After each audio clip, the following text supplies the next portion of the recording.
After Modi visited the United States, Trump promised that if the Indian government met the requirements, the United States could sell F-35 to India. So what are Trump's specific requirements? It is said that India must use American reactors and materials in nuclear power plants, buy more American weapons, reduce tariffs on American products, and cooperate with the U.S. foreign policy. Modi should have accepted Trump's main requirements, but there should still be some differences between the two sides. Because according to Trump's character, if all his goals were achieved, he would not humiliate the accent of Indian reporters at the press conference and slap Modi in the face on the spot. Everyone is very curious. Why doesn't Modi seek to buy Su-57? In fact, after the outbreak of the Russian-Ukrainian war, the shortcomings of Russia's military-industrial capabilities were magnified by Western weapons. India's confidence in Russian-made weapons was greatly reduced. Russian weapons have always lagged behind Western weapons in performance and efficiency, but not as huge as the gap shown in the Ukrainian war. Russia's main problem is that its economic scale, especially its industrial strength, lags far behind Western countries. After being sanctioned by the West, it quickly fell into a state of shock. If China had not quickly filled the gap left by the withdrawal of Western companies, Russia would have collapsed in the first year. However, China does not dare to deeply support Russia. The military products and parts that Russia needs most cannot be obtained from China. So when Ukraine obtained a large number of advanced weapons from the West, Russia was piecing together weapons with civilian parts. Many people ridiculed the Su-57 for not playing an important role. They ignored the serious capacity crisis of Russia's military industry. Not to mention the fifth-generation aircraft such as Su-57, even the old models such as Su-30 and Su-27, the Russians' production speed could not keep up with the consumption speed of the war. After drones and long-range rocket launchers became the main force on the battlefield, it was not cost-effective to spend a lot of energy to produce Su-57. To be fair, the design of Su-57 is inherently insufficient, and its stealth performance is not as good as that of competitors such as F-22, F-35, J-20, and J-35. In addition, Russia's electronic equipment, engines, and material processes are relatively backward, so it is understandable that Indians look down on it. Su-57 was once a joint research and development project between Russia and India, but the Russians only wanted India's money and shirked responsibility in terms of technology sharing. India withdrew from the research and development in a fit of anger, so the two sides were a little awkward. We have seen that India's procurement focus has shifted from Russia to the West. France's Rafale fighter has become the most advanced model of the Indian Air Force, and the F-35 is the world's most produced and combat-tested fighter. It is worthwhile for India to pay a relatively high price to obtain it. But we need to see that the F-22 and F-35 are not as powerful as imagined. For example, the combat readiness rate of the F-22 is only 41%, and that of the F-35 is about 50%. The problem with the F-22 is that only a few hundred of Lockheed Martin's thousands of suppliers are still in operation. The production line that has been shut down for more than 10 years cannot be restarted at all, and the supply of parts must rely on high-priced customized solutions, which are ridiculously expensive. Although the F-35 has been mass-produced, the United States cannot find a substitute in the short term after China prohibits the sale of rare earths and special metals to the United States. In addition, China has also restricted the export of sensitive parts such as engine parts. Americans have to find ways to increase production and endure high prices. Due to the spread of the Sino-US trade war and the technology war, Chinese engineers have suffered a variety of unfair treatments in the United States and have become an important target of prevention. Many people choose to go back to China to continue their careers.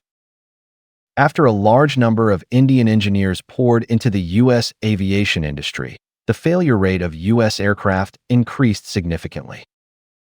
Boeing's passenger planes, spacecraft, etc. have successively encountered serious safety accidents or hidden dangers, frequent crashes, and 2 astronauts were left in the International Space Station and have not been able to return home. Lockheed Martin's F-35 also has frequent accidents. Crashes and forced landings have become the norm. The United States has become the second largest country in the world for crashes after India, and even now the media has lost its excitement about U.S. flight safety accidents. I estimate that after this year, it will be difficult for U.S. flight accidents to make headlines. India needs to face a realistic problem when buying F-35, that is. F-35 is jointly developed by the United States and its allies, and it needs to give priority to orders from these countries. After the outbreak of the Russian-Ukrainian War, many of the United States allies donated old fighters to Ukraine, waiting for F-35 to fill the gap.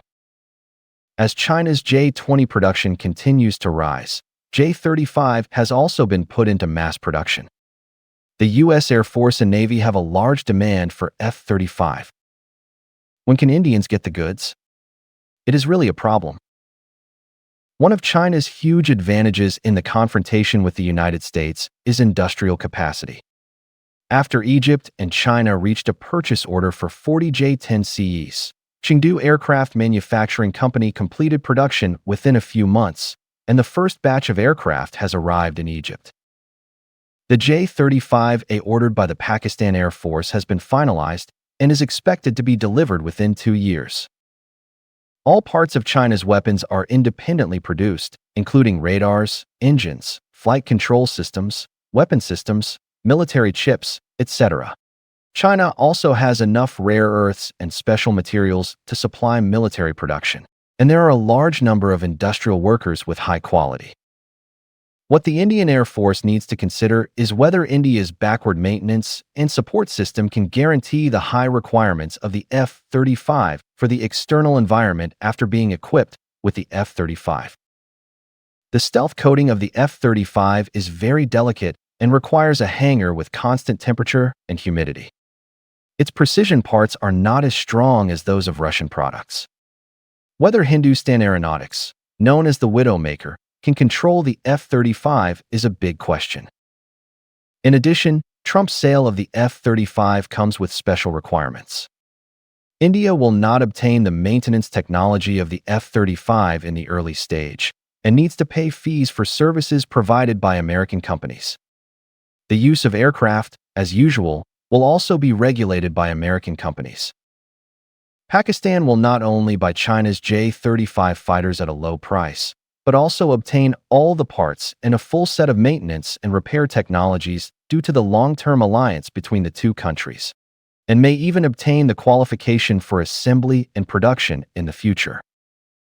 The Indian Air Force's F-35 not only needs to ensure its combat advantage over the J-35, but also needs to consider the problem of war damage replenishment. China and Pakistan are close to each other, and it is easy to transport parts and even fly the Chinese Air Force's active models directly to Pakistan. It is obviously impossible for the Indians to replenish fighters in this way. China has already surpassed the United States in the development of the 6th-generation fighter. Several 6th-generation fighters have been successfully tested, and China is also stepping up the testing of hydrogen-oxygen detonation engines, preparing to give hostile countries a technological shock like DeepSeek. The Indian Ministry of Defense's estimate of 40 F-35s is obviously ridiculous. It can't even cope with the Pakistani Air Force, let alone the Chinese Air Force. India's backwardness to China is a systematic backwardness. For example, India not only has to face hundreds of Chinese J-20 and the J-35 fighters that are being mass-produced, but also China's early warning aircraft and electronic warfare aircraft. Moreover, China is the leading country in drones and robot dogs.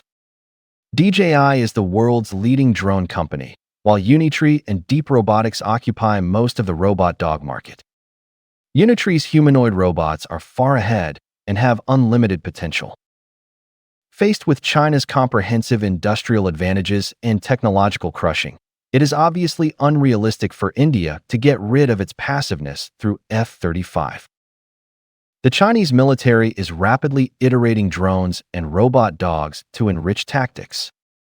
After maturity, China will provide Pakistan, Bangladesh, and other South Asian countries with asymmetric combat advantages over India at extremely low prices. Obviously, these high-tech products are not available to Indians. They can only buy products with worse performance from the United States at dozens of times the price, and they have to worry about the parts being banned by China.